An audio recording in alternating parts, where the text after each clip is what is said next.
तो शुरू से मेरा रुझान था कि हम शिक्षक बने, लेकिन ये कल्पना नहीं था कि हम एक प्रोफेसर हो जाएंगे और प्रिंसिपल हो जाएंगे। नहीं, ये हमारे विद्यार्थी हैं, ये हमारी पूंजी हैं।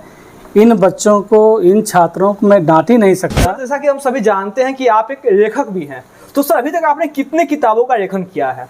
हमारे जो शिक्षक हैं, आचार्यगण हैं, बहुत सहज और बहुत 22 वर्षों में कम से कम 1 दर्जन से ज़्यादा प्रिंसिपलों को मैंने देखा। आप जब विद्यार्थी थे तो आपके लिए सबसे ज़्यादा चुनौतीपूर्ण क्या रहा? पढ़ाई थोड़े टाइम के लिए काम देता है, लेकिन जो एक्स्ट्रा करिकुलर है उसके जीवन पर्यंत काम देता है। जैसे आपका NSS हो गया, NCC हो गया, आपका खेल कूद हो गया। तो जब सबका संघ है तो छात्र संघ भी होना चाहिए, हम इसके पक्ष में रहते हैं।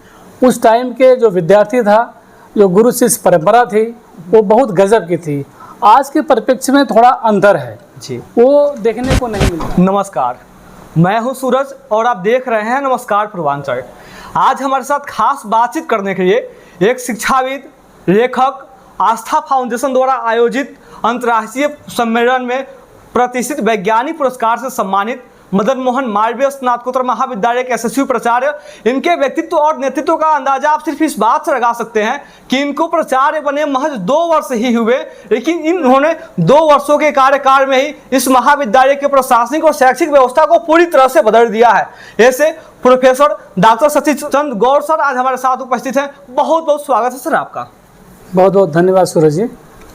और सर मैं जानना चाहूँगा कि आपके प्राचार्य बनने के बाद इस महाविद्यालय में लगातार नेशनल सेमिनार आयोजित हो रहे हैं, इसके पीछे की मंशा क्या है और ये सेमिनार विद्यार्थियों के लिए कितना लाभदायक है? सूरज जी, ये महाविद्यालय एकेडमिक सेंटर है जी। एकेडमिक सेंटर में ग्रोथ के लिए जी या API के लिए जी ये सेमिनार, सिंपोजियम, वर्कशॉप एक कल्चर है, एक कराया जाता है। इसमें विद्यार्थियों का ग्रोथ होता है, जो शिक्षक हैं, जो प्रोफेसर हैं, इनका ग्रोथ होता है। इसी के परिप्रेक्ष्य में लेकर के हम सेमिनार, सिंपोजियम कराते हैं। और इसका एक बड़ा लाभ है NAAC के लिए, जो भारत सरकार की एक संस्था है जो NAAC कराती है, उसमें इस फायदेमंद है। इस वजह से हम ये सेमिनार, सिंपोजियम, वर्कशॉप कराने का बीड़ा उठाया है और मैं करा रहा हूँ। सर कि जब आप यहाँ के विद्यार्थियों को देखते हैं और इन विद्यार्थियों को देख के आप इनकी तुलना अपने विद्यार्थी जीवन से करते हैं, तो कितना अंतर महसूस आप कर पाते हैं? अंतर तो कालखंड का है। वो अलग टाइम था, 90-92 का टाइम, ये ज़्यादा लंबे टाइम का है। सूचना क्रांति से लहर से ये उस टाइम ऐसी व्यवस्था नहीं थी, लेकिन पढ़ाई के स्तर में कोई कमी नहीं था। उस समय के जो शिक्षक थे, आज के शिक्षक हैं, बहुत कम ही अंतर है। बस इसके जो पाठ्यक्रम है, जो पढ़ाई है, इसमें थोड़ा अंतर आया है। उस टाइम का सेंटर था, एक एनुअल सिस्टम था, वार्षिक था। अब क्या है, CBCS सिस्टम लागू हो गया है, इसके तहत आपकी पढ़ाई होती है। तो सर आज के वर्तमान विद्यार्थियों के पास जितने संसाधन उपलब्ध हैं पढ़ाई के लिए, क्या इतने संसाधन आपके समय में थे? इतने संसाधन तो नहीं थे, लेकिन पढ़ाई में बहुत अंतर नहीं था जी। उस टाइम के जो विद्यार्थी था, जो गुरु शिष्य परंपरा थी, वो बहुत गजब की थी। आज के परिप्रेक्ष्य में थोड़ा अंतर है जी, वो देखने को नहीं मिलता है जी। सर आप जब विद्यार्थी थे तो आपके लिए सबसे ज़्यादा चुनौतीपूर्ण क्या रहा? चुनौती तो बहुत सारा नहीं था। संसाधन तो कम थे, किताबें भी कम थी। मुश्किल से एक किताब हम लोग खरीद पाते थे। उस समय का जो परिवेश था, पर्यावरण था जी, आज के पर्यावरण से अलग था। आज क्या है कि धन है, बच्चा कई किताब ले लेता है, पढ़ता है। उसके साथ साथ जो सूचना क्रांति है, जो ये नेट वगैरह है, इसका ज़्यादा लाभ है। उस टाइम में मोबाइल भी नहीं था जी, तो नेट की तो बातें नहीं आती है जी। तो सर जब आप पढ़ाई करते थे तो पढ़ाई के दौरान आप क्या बनना चाहते थे? विद्यार्थी जीवन में मैं ये सोचता था कि जो गुरु हमको पढ़ा रहे हैं जी, इनके जैसा हम कैसे बन पाएँ। जी। तो शुरू से मेरा रुझान था कि हम शिक्षक बने, लेकिन ये कल्पना नहीं था कि हम एक प्रोफेसर हो जाएंगे और प्रिंसिपल हो जाएंगे। लेकिन आज मुझे लग रहा है जो मैं सोचा था वो सार्थक था और मैं शिक्षक बन के दिखाया। तो सर ये प्राचार्य बनने तक का सफर आपके लिए कितना चुनौतीपूर्ण रहा? चुनौती तो बहुत नहीं था। जिस महाविद्यालय से मैं आया हूँ, बाबा राघव दास स्नातकोत्तर महाविद्यालय देवरिया से, वहाँ मैंने 22 साल सेवा किया जी। और उन 22 वर्षों में कम से कम 1 दर्जन से ज़्यादा प्रिंसिपलों को मैंने देखा। जी। उनके हाव भाव को समझा, उनके कार्यों को समझा, मैं ठीक से गहराई से अध्ययन करता था। अंतिम समय में जब महाविद्यालय से मैं इधर प्रिंसिपल के रूप में आ रहा था, तो 1 साल थोड़ा काम करने का अनुभव प्रिंसिपल के रूप में हमको मिला। तो जितनी चुनौतियां थी मैं सब समझ पा रहा था और उसको इस महाविद्यालय में एक्लीमेटाइज करने का प्रयास करता हूँ।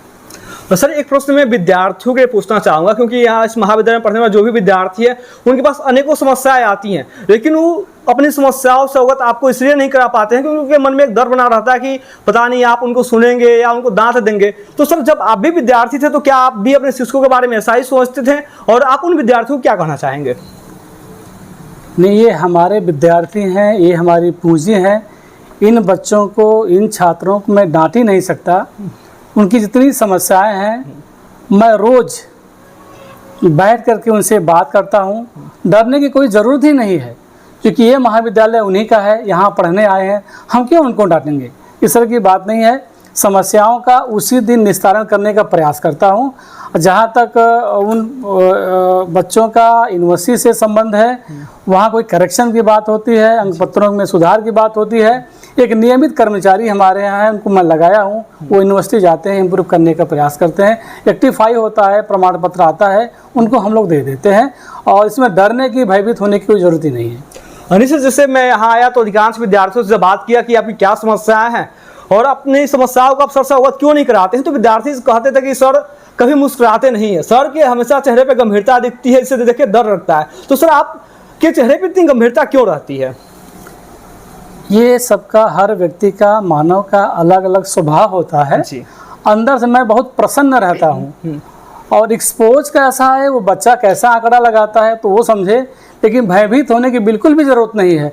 अब हम हंसे मुस्कराएं, वो ज़्यादा अच्छा सा नहीं दिखता है। काम से मतलब है, काम करें, बच्चे चले जाएं। और दूसरी बात ये कहना चाह रहा हूँ कि वो डरने की तनिक भी ज़रूरत नहीं है। जब चाहें, जहाँ चाहें हमसे बात करें, वो उनकी समस्या का निदान करने का प्रयास करता हूँ। और सुबह विदिन टाइम 10 बजे के पहले आता हूँ और 5 बजे के बाद जाता हूँ।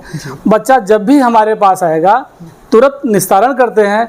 दूसरी चीज़, एक अपना मोबाइल है, कॉलेज का मोबाइल है, CUG नंबर है, उससे बच्चा जब चाहे तब हमसे बात कर ले और मैं उसका निश्चित रूप से उत्तर देता हूँ।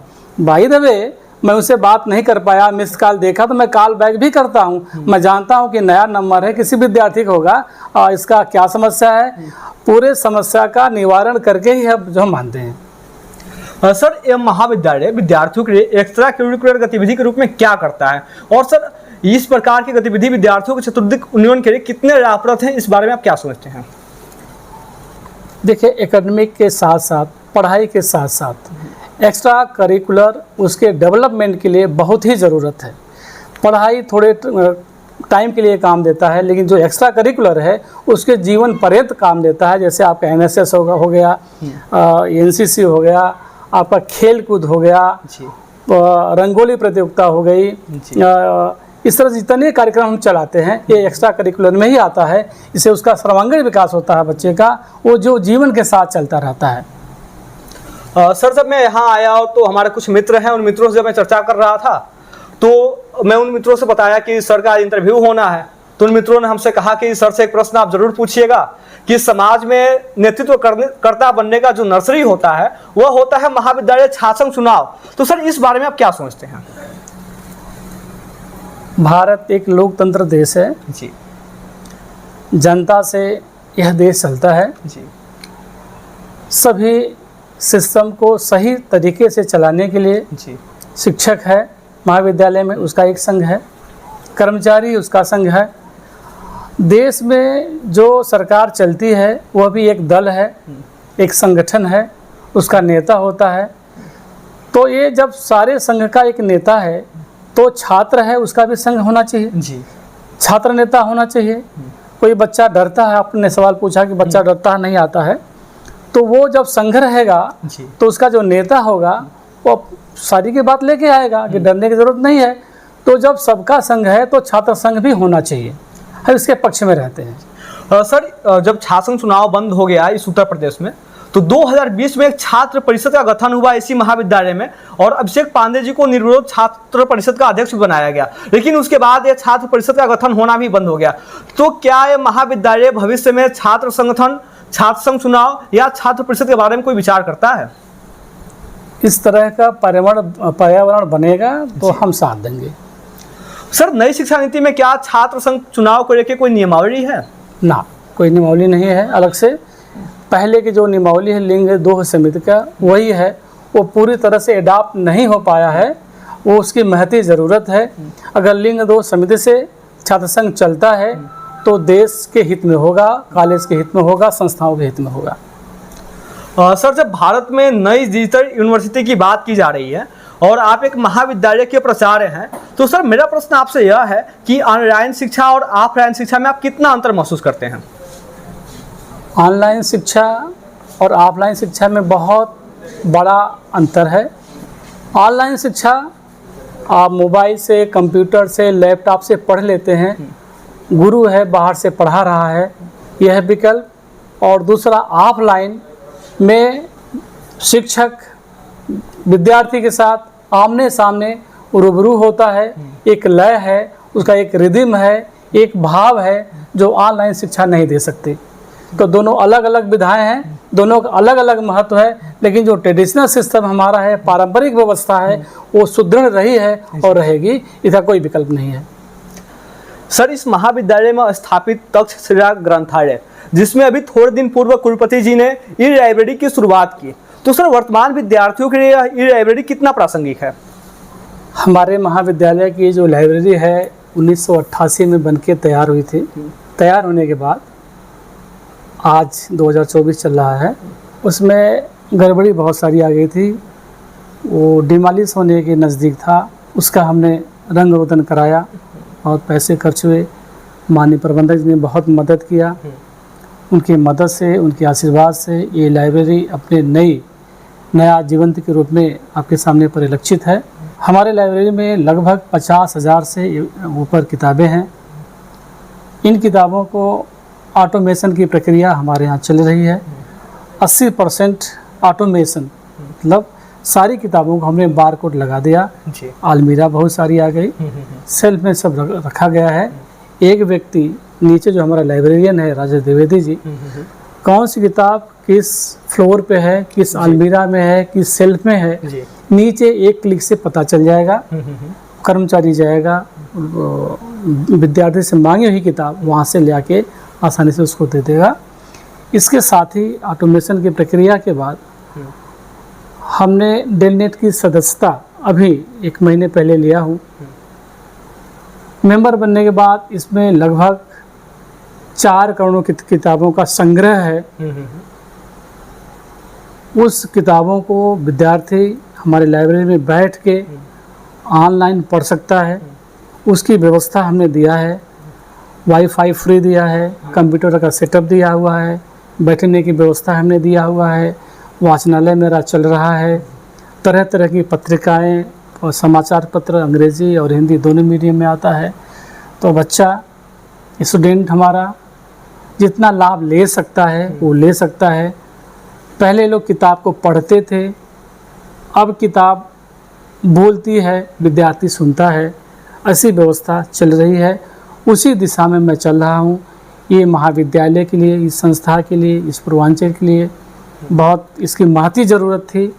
बड़ा लाभ मिलेगा। जो किताबों का सारांश होता है, जो किताब पूरा बच्चा एक साथ पढ़ नहीं सकता, किस किताब को पढ़ना है, उस पूरे किताब का एक सिप्ड आउट, एक संग्रह जिसको जिस्त कहते हैं, एक पेज में मिल जाएगा, बच्चा पढ़ लेगा, उसके पढ़ने लायक रहेगा तो पूरी किताब को वो पढ़ सकता है, ऑनलाइन पढ़ सकता है।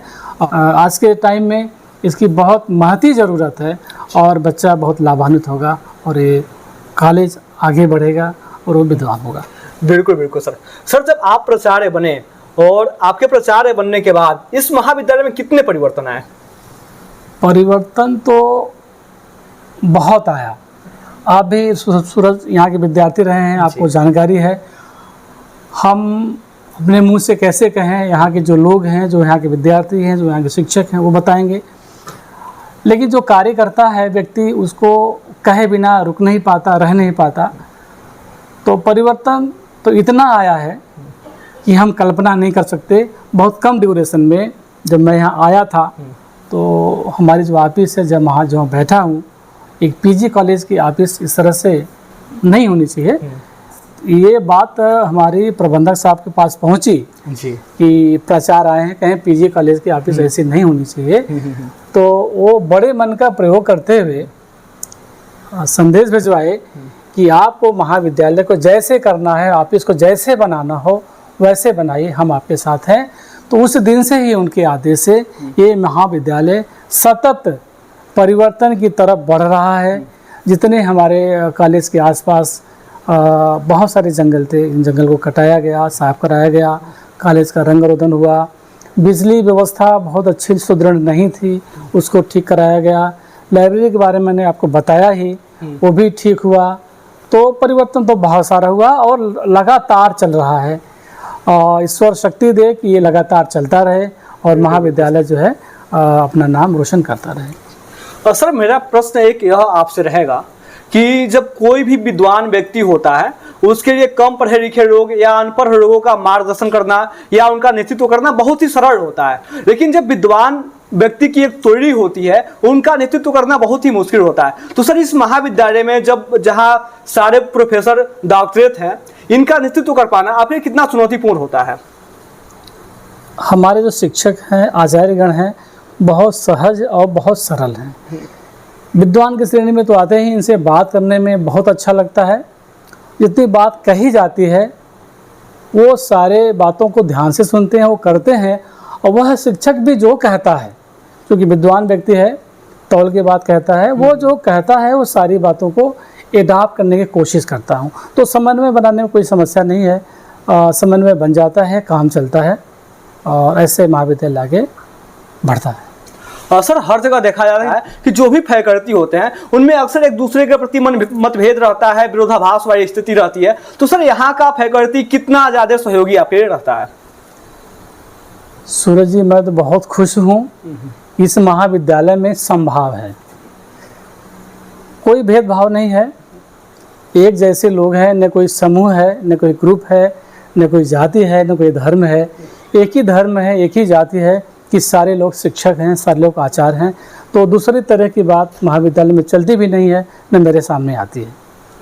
सर, एक विद्यार्थियों से संबंधित और भी प्रश्न आपसे मैं पूछना चाहूँगा कि गोरखपुर विश्वविद्यालय से संबंधित जितने भी महाविद्यालय हैं, हर महाविद्यालयों में पढ़ने वाले विद्यार्थियों की एक समस्या रहती है कि जैसे वो कभी एग्जाम देते हैं, उनका नंबर्स नहीं चढ़ पाता है, या कभी माइनर विषयों में एग्जाम देने के बाद भी उनका बैक रह जाता है, जिससे विद्यार्थी बहुत परेशान होते हैं। तो सर, इन विद्यार्थियों की इन समस्याओं का समाधान के लिए यह महाविद्यालय अपने स्तर से क्या योजना किया है? देखिए, जब से CBCS सिस्टम लागू हुआ है तो उसमें बहुत सारी कठिनाई आई है। विश्वविद्यालय भी ठीक से नहीं समझ पाया है और बच्चे भी कहाँ समझ पाएंगे। लेकिन जो कमियां हैं उन कमियों को हम ठीक से निस्तारण करते हैं। निस्तारण के लिए कि हमारे महाविद्यालय में एक कर्मचारी है जो नियमित कर्मचारी है, उसको नियमित रूप से लगाया हूँ कि कोई भी करेक्शन हो, कोई भी सुधार हो, उन बच्चों से पोलाइटली बात करें, उनका एप्लीकेशन ले, प्रॉपर उसको हम रजिस्टर में मेंशन कराते हैं, फाइल बनवाते हैं। वो कर्मचारी यूनिवर्सिटी लेके जाता है, रेक्टिफाई कराता है और प्रमाण पत्र लेके आता है। तो इसमें कोई समस्या नहीं आती है, प्रॉपर वे में काम चलता है। सर, एक प्रश्न मैं पूछना चाहूँगा, क्योंकि यह विद्यार्थी भी देखेंगे तो अक्सर हम लोग विद्यार्थियों को देखते हैं कि विद्यार्थियों के हाथ में मोबाइल है और उन सारे मोबाइलों में अनेकों सोशल मीडिया प्लेटफॉर्म उपलब्ध हैं। लेकिन कुछ विद्यार्थी जो समझदार होते हैं वो तो अच्छे ढंग से उसका उपयोग करते हैं, लेकिन अधिकांश विद्यार्थी उस मोबाइल और सोशल मीडिया का उपयोग गलत दिशा में प्रयोग करते हैं। तो सर, आप उन विद्यार्थियों को क्या संदेश देना चाहेंगे?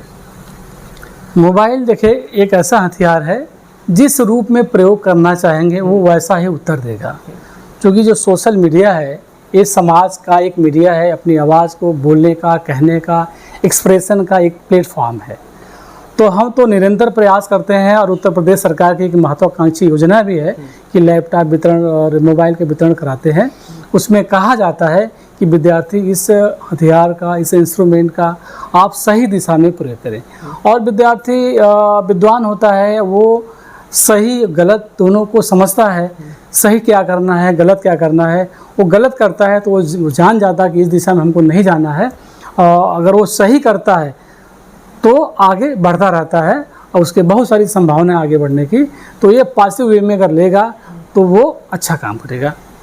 सर एक प्रश्न और विद्यार्थियों के लिए कि विद्यार्थी अपने जीवन में लक्ष्य को कैसे निर्धारित करे, क्योंकि इस महाविद्यालय में पढ़ने वाले विद्यार्थी एक ऐसे स्थिति में होते हैं जहां से वो अगर सही दिशा पकड़ रही है तो वो अपने जीवन में सफल हो जाएंगे, और यहाँ से अगर दिग्भ्रमित हो गए तो जीवन में असफल हो जाएंगे। तो सर अपने इस महाविद्यालय में पढ़ने वाले विद्यार्थी एक अच्छे लक्ष्य को निर्धारित कैसे करे और खुद को उस लक्ष्य के लिए तैयार कैसे करे? देखिए, महाविद्यालय में एक कमेटी हमारी है करियर गाइडेंस की, जो गाइडेंस देती है, सुपरवाइज करती है कि आपको क्या करना है। अगर बच्चा शिक्षक बनना चाह रहा है, प्रोफेसर बनना चाह रहा है तो उसको नेट की तैयारी कराती है, और हम बीच बीच में हम खुद उनको बताते हैं कि आपको किस दिशा में जाना है। शिक्षक बनना है, अगर वो ग्रेजुएट हो रहा है तो वो बीएड कर ले, और पीजी कर लिया तो वो नेट कर ले, नेट के बाद वो कहीं असिस्टेंट प्रोफेसर हो जाए, शोध कर ले, जेआरएफ में चला जाए, एसआरएफ में चला जाए। इसका हम प्रयास करते हैं। अलग से हम इनका क्लासेस भी लेते हैं, और जब भी बच्चा मांग करता है कि हमको अलग से क्लासेस की ज़रूरत है नेट की तैयारी करने की, तो हमारे जो शिक्षक हैं, आचार्यगण हैं, वो तैयार रहते हैं उनको पढ़ाने के लिए, और तैयारी कराते भी हैं। उसका रिजल्ट भी मिला है। अभी वर्तमान में 1 हफ्ते पहले रिजल्ट आया है। अपने महाविद्यालय के लगभग 1 दर्जन बच्चे नेट क्वालिफाई किए हैं, तो उनको बधाई देते हैं। और ये सफल प्रयास का ही एक उदाहरण है कि इतने बच्चे नेट और जेआरएफ क्वालिफाई किए हैं। हाँ बिल्कुल सर। सर आज विद्यार्थियों के सामने जो सबसे बड़ी चुनौती होती है रोजगार को लेकर, और अधिकांश लोग सरकारी नौकरी को ही सफल मानते हैं, तो सर क्या विद्यार्थियों को सरकारी नौकरी तक ही सीमित रहना चाहिए या कोई स्किल सीख के रोजगार की दिशा में अपने आप को उन्मुख करना चाहिए? देखिए, पूरे भारत में 2% मैक्सिमम गवर्नमेंट की नौकरी है। जैसे उत्तर प्रदेश की बात करते हैं तो 25 करोड़ पॉपुलेशन है और 25 लाख कर्मचारी हैं, तो आप समझिए कि 1% नौकरी हुआ। तो सारे लोग सरकारी नौकरी में नहीं जा सकते, उनको कुछ हुनर सीखना पड़ेगा, स्किल सीखना पड़ेगा। सरकार इसमें लगातार प्रयास करती है, अपने कोर्स में भी लागू है कि स्किल क्या क्या है, कैसे सीख के हम अपना रोजगार कर सकते हैं, कुटीर उद्योग कर सकते हैं, इंटरप्रेन्योरशिप कर सकते हैं। उसमें सरकार लगातार प्रयास कर रही है। सर एक प्रश्न, आपके अंदर सर इतनी ऊर्जा कहाँ से आती है जिससे आप लगातार इस महाविद्यालय में नवाचार कर रहे हैं? ऊर्जा आपको देख के, इन बच्चों को देख के, आचार्यगण को देख करके ऊर्जावान बना रहता हूँ, और काम करने में मुझे बहुत ही अच्छा लगता है। ऊर्जा अलग से कहीं नहीं है, सब संचित है, उसका मैं सदैव प्रयोग करता हूँ और सीखने की कोशिश करता हूँ कि यह महाविद्यालय अपने उच्चतम स्तर तक कैसे पहुँचे। इसका मंथन करता हूँ, चिंतन करता हूँ और एडाप्ट करने की कोशिश करता हूँ। सर कोई व्यक्ति और कहीं जाता है तो स्वाभाविक तौर पे वह वहाँ पे किसी न किसी से प्रभावित जरूर होता है। तो जब आप इस महाविद्यालय में आए और आपके इतने सारे फैकल्टी आपको मिले, तो इस फैकल्टी में आप कोई एक ऐसा नाम बताएंगे जिससे आप सबसे ज़्यादा प्रभावित रहे? फैकल्टी तो बाद में बताऊंगा, पहले जो हमारे विद्यार्थी हैं जी, जो इस कॉलेज की पूंजी हैं, बिल्कुल मैं इनसे बहुत ही प्रभावित हूँ। आप समझ सकते हैं कि एक कमरा हमारा है जिसमें 250 बच्चे, एक अपराध बोध महसूस होता है कि कैसे बैठते हैं। जितने कमरे में, पूरे कमरे हमारे भरे होते हैं, बैठने की जगह नहीं होती है। तो पहली तो मैं उनसे प्रभावित हूँ, और उनसे ज़्यादा प्रभावित हूँ कि हमारे महाविद्यालय में लगभग 80% बच्चियाँ हैं जो दूर क्षेत्र से आती हैं, साइकिल से आती हैं, पैदल भी आती हैं, ऑटो से आती हैं और अपनी टिफ़िन लेके आती हैं। टिफ़िन में रोटी सब्जी खाती हैं। मुझे देख के बड़ा अच्छा लगता है कि हम बहुत ठीक जगह आ गए हैं, और मैं उनसे बहुत प्रभावित रहता हूँ। और शिक्षक हमारे जो फैकल्टी है ये बहुत ही अच्छे हैं, हमारी मदद करते हैं और कदम से कदम मिला के चलते हैं। तो हम एक कोई शिक्षक नहीं है, सारे शिक्षक हमारे हैं। मैं सबसे प्रभावित होता हूँ। सर जो भी विद्यार्थी उत्तर प्रदेश के अन्य जिलों से यहाँ पढ़ने आते हैं या बिहार के अन्य जिलों से पढ़ने आते हैं, उन विद्यार्थियों की सबसे बड़ी समस्या रहती है खास तरीके लेके। तो सर ये महाविद्यालय भविष्य में क्या इस प्रकार की सुविधा विद्यार्थियों को उपलब्ध कराने वाला है? देखिए, अभी छात्रावास तो महाविद्यालय में है नहीं। हमारे आदरणीय प्रबंधक जी से बातचीत होती रहती है, और एक सरकार की एक संस्था है जो हासिल बनवाने के प्रयास कर रही है। सर्वे भी हुआ है, उसका डाटा भी चला गया है। देखिए अगर वो बना देती है तो ठीक है, और निकट भविष्य में हम हासिल भी बहुत खर्चीला है तो बना तो नहीं पाएंगे, तो अभी इसमें मुश्किल है, लेकिन विचार में है। धन होगा, वित्तीय व्यवस्था होगी तो हासिल बनवाने का प्रयास करूँगा। सर अधिकांश विद्यार्थी जो यहाँ इंटर में कॉमर्स पढ़ते हैं या एग्रीकल्चर पढ़ते हैं, उन विद्यार्थियों को बीकॉम या एग्रीकल्चर की पढ़ाई के लिए अनेकों समस्याओं का सामना करना पड़ता है। तो सर क्या भविष्य में यहाँ पे बीकॉम या एग्रीकल्चर से संबंधित कोर्सेज उपलब्ध होने की संभावनाएं हैं? हाँ, मैं कह सकता हूँ कि अगले ही सत्र में हम बीकॉम की व्यवस्था करने जा रहे हैं, मान्यता लेने जा रहे हैं, और इसको अगले सत्र में कर ही लूँगा। और जहाँ कृषि की बात है, कृषि में बहुत ज़्यादा खर्च है और बहुत पैसे की ज़रूरत पड़ेगी, बिल्डिंग की ज़रूरत पड़ेगी, फार्म की आवश्यकता पड़ेगी, तो विचार में है, लेकिन उसमें देर लगेगा। लेकिन बीकॉम हम अगले सत्र से शुरू करने जा रहे हैं। सर अगले 5 वर्षों में यह महाविद्यालय किन किन उपलब्धियों को हासिल करने वाला है? आपकी क्या योजना है अगले 5 वर्षों की? 5 वर्ष तो बहुत लंबा टाइम है। हम निकट 1 वर्ष की बात बताने जा रहा हूँ कि पहली जो वरीयता है, मैं जब से आया हूँ उसी पे काम भी कर रहा हूँ, नैक का जी, और नए की दिशा में काम करने जा रहे हैं। हम नए साल शुरू होते होते अपनी फाइल कर देंगे और नए करा लेंगे। नए के बाद कई फैकल्टी भी खुलेगी, कई डिपार्टमेंट भी खुलेंगे। आपको पता है कि मैं जब से आया हूँ 6 डिपार्टमेंट हमने खोला है। पीजी में एमएससी बॉटनी में हमने खोला, सोशियोलॉजी में पीजी हमने लिया, ये पॉलिटिकल साइंस पीजी हमने लिया, होम साइंस यूजी लिया, फिजिकल एजुकेशन नहीं था उसको हमने लिया, एजुकेशन, ये 6 विषय की मान्यता हमने लिया है। और आपको मैं बताया भी हूँ कि फरवरी तक हम ये बीकॉम का भी व्यवस्था करने जा रहा हूँ फॉर्म का। सर अभी तक आपकी सबसे बड़ी उपलब्धि क्या रही? उपलब्धि तो हमारे जीवन में बहुत सारी है, लेकिन मैं ईश्वर का शुक्रगुजार हूँ कि आज मैं आपके सामने बैठ के इंटरव्यू दे रहा हूँ। मेरा भी सौभाग्य है सर। इसका हम सबसे बड़ी उपलब्धि समझ रहे हैं अपने जीवन का, जहाँ इस पद पे बैठे हैं। ये उपलब्धि तो है ही, इंटरव्यू देना भी एक बड़ी उपलब्धि है, और उपलब्धि इस संस्था को परम वैभव तक हम पहुँचा ले जाएं, इसका दिन रात मैं मंथन करता हूँ, चिंतन करता हूँ कि अपने गति को प्राप्त करें, ऐसा मैं प्रयास करता हूँ। सर आपके जीवन से संबंधित कोई ऐसा महत्वपूर्ण किस्सा जिससे आप साझा करना चाहें, जिससे सुन के विद्यार्थी प्रभावित हों? हाँ, एक छोटा सा किस्सा मैं आपको बताता हूँ। मैं 2001 में सीएसए यूनिवर्सिटी कानपुर से पीएचडी कर रहा था। उसी टाइम उच्चतर शिक्षा सेवा आयोग से एक पद आया, उसकी जानकारी हमको नहीं थी, और मैं पीसीएस की तैयारी कर रहा था। और सबको पता था कि पटेल हॉस्टल में 118 नंबर में कमरा में एक बच्चा रहता है जो कभी निकलता नहीं। बिल्कुल मैं निकलता भी नहीं था। टिफ़िन, वहाँ की एक व्यवस्था है कि खूंटी लगी है, टिफ़िन टांग के चला जाता था। 12 बजे टिफ़िन टांगेगा लंच के लिए और 8 बजे डिनर के लिए। तो हम लोग कमरे में रहते थे। वहीं के एक सीनियर प्रोफेसर आए, कहे कि एक 118 नंबर में कौन बच्चा रहता है। तो हम निकले, तब परिचय हुआ। तो कहें आप खाना मेस में खाएंगे, कमरे में नहीं आएगा। हमने कहा ठीक है सर, कोई बात नहीं। तो वही मेस में मैं गया, एक हमारे मित्र मिले, वो कहे कि कल की डेट में रात में खाना खा रहे थे कि कल लास्ट डेट है, एक ही पद निकला हुआ है आपके पद का, आपके डिपार्टमेंट का। तो हमने कहा एक दिन में फार्म कैसे भरा जाएगा, फार्म कैसे लिया जाएगा। तो वो इस समय प्रोफेसर हैं बीआरडी पीजी कॉलेज में। तो उन्होंने एक रास्ता बताया कि आप स्टेट बैंक ऑफ इंडिया से फार्म मिल रहा है, वहाँ आप जाइए, 300 का फार्म है। 300 बड़ा रुपया होता है, अब तो इस टाइम में बहुत छोटा है। तो 300 रुपये का फार्म है, वहीं फार्म लीजिए, वहीं से फार्म को भरिए, वहीं हेड पोस्ट ऑफिस, वहीं से भेजिए। तो हमने कहा ये संभव नहीं हो पाएगा, फ़ोटो कॉपी कराना है, क्या क्या कराना है।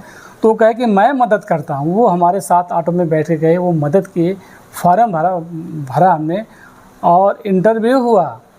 वो इंटरव्यू हमारे साथ गए, और ऐसा सौभाग्यशाली हम लोग हैं कि दोनों लोगों का सिलेक्शन हुआ। उनका एग्रोनॉमी में हुआ, मेरा अपने डिपार्टमेंट में हुआ। तो उनको मैं सदैव याद रखता हूँ कि आप नहीं होते तो मैं वहाँ नहीं होता, अगर वहाँ नहीं होता तो मैं यहाँ नहीं होता। बिल्कुल बिल्कुल सर। तो आज भी उनको याद करता हूँ, हमारे गहरे मित्र हैं। तो मैं जब भी सोचता हूँ उनको बधाई देता हूँ कि आपकी वजह से मैं हो पाया, सिलेक्शन हो पाया। बिल्कुल बिल्कुल सर। सर जैसा कि हम सभी जानते हैं कि आप एक लेखक भी हैं, तो सर अभी तक आपने कितने किताबों का लेखन किया है? अभी तक मैं 5 किताबें लिख चुका हूँ अरे वाह, और एक किताब अभी हमारी पूर्ण होने वाली है। अच्छा अच्छा। यहाँ ज्वाइनिंग करने के पहले जब मैं आया तो ये किताब मेरी जो है रिलीज हो चुकी थी। वो सर कौन हमारे सा किताब था वो gist of genetics, gist of plant breeding, biotechnology किताब है, एक सीड टेक्नोलॉजी किताब है, एक एनजीओ स्पर्म की छोटी किताब है। ये हमारी जो है लिख चुका हूँ, वो छप चुकी है और है पास में। सर अभी थोड़े दिन पूर्व आपको वियतनाम में वैज्ञानिक पुरस्कार से सम्मानित किया गया। सर क्या इसके पीछे की कहानी रही, कुछ बताएंगे? एक इंटरनेशनल सेमिनार वियतनाम में रखा गया। एक मेरा पेपर था, पेपर को प्रेजेंट करना था। वहाँ जाके हमने पेपर को प्रेजेंट किया। वहाँ की जो कमेटी है, अवार्ड कमेटी, उसको सर्च करी, पढ़ी, उनको लगा कि ये पेपर बहुत अच्छा है, इनके अवार्ड देना चाहिए। तो इंटरनेशनल अवार्ड हमको वहाँ से प्राप्त हुआ। उस कमेटी को हम बधाई देना चाह रहे हैं। सर इस नमस्कार पूर्वांचल चैनल के माध्यम से आप युवा, विद्यार्थी और समाज के लोगों को क्या संदेश देना चाहेंगे? संदेश सदैव मैं एक ही देता हूँ कि जीवन में अनुशासित जरूर रहना चाहिए, नियंत्रित जरूर रहना चाहिए और कभी थकना नहीं चाहिए। अनवरत काम करना चाहिए, पढ़ाई करना चाहिए। और एक चीज़ जो सबसे बड़ी बात है, कहीं भी रहें, जैसे भी रहें, इंसानियत आप में जीवित रहना चाहिए। बहुत बहुत धन्यवाद सर, आज अपना महत्वपूर्ण समय देने के लिए। आज हमारे साथ खास बातचीत करने के लिए उपस्थित थे मदन मोहन मालवीय स्नातकोत्तर महाविद्यालय के यशस्वी प्राचार्य professor doctor Satish Chandra Gaur sir, जिनसे आज हमने इनके विद्यार्थी जीवन के बारे में जाना। इस महाविद्यालय में इनके प्राचार्य बनने के बाद इन्होंने कितनी सारी उपलब्धियों को हासिल किया और यह महाविद्यालय किन किन क्षेत्रों में काम किया और भविष्य में क्या क्या इस महाविद्यालय में परिवर्तन होने वाले हैं, इन सभी विषयों के बारे में हमने जानने का प्रयास किया। अब आप कमेंट करके बताइए कि आपको यह इंटरव्यू कैसा लगा और अब आप किन के बारे में जानना चाहते हैं। और अगर आप इस चैनल पर नए हैं तो कृपया चैनल को सब्सक्राइब कर दें, बेल आइकन को दबाएं और अपना महत्वपूर्ण समय देने के लिए आप सभी का बहुत बहुत आभार, धन्यवाद।